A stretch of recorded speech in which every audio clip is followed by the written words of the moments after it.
Multi-cab cooling system with thermostat.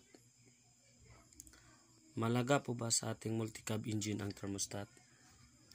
Opo, mahalaga po itong thermostat sa ating multi-cab engine dahil ito po ang nagkokontrol ng init at lamig ng ating engine. Makikita po ito sa ating diagram na sa lower hose na pumapasok na tubig at naka-close pa po ang ating thermostat papuntang engine na coolant or tubig. Paikot-ikot lang po ito hanggang ma-reach niya na po ang optimal temp, at pag naabot niya na po ang 82 degree Celsius, ito pong thermostat ay mag-o-open.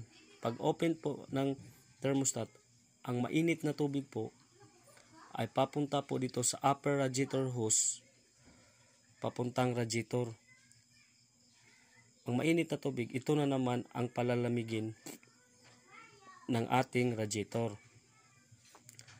Ang galing radiator na malamig na tubig, pupunta po ito sa lower hose, papasok na naman ito sa engine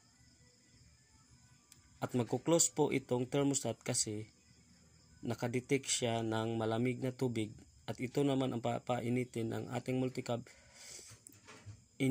engine na paikot-ikot dito hanggang maabot na naman niya ang 82 degree at mag-open na naman itong thermostat at papunta na naman sa upper hose, at siya na naman ang palalamigin, at itong malamig na tubig papunta na naman sa lower radiator hose para po maalagaan po itong cooling system po natin na cooling system. Dapat po ang isalin po natin coolant or distilled water para iwas kalawang sa ating daanan ng coolant or tubig sa ating engine, at iwas kalawang po sa ating mga thermostat para hindi madaling masira ang ating thermostat.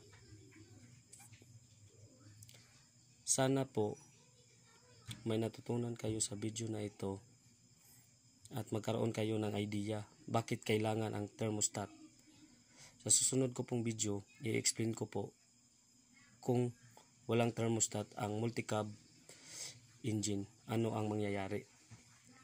At dito na po nagtatapos, at maraming salamat po.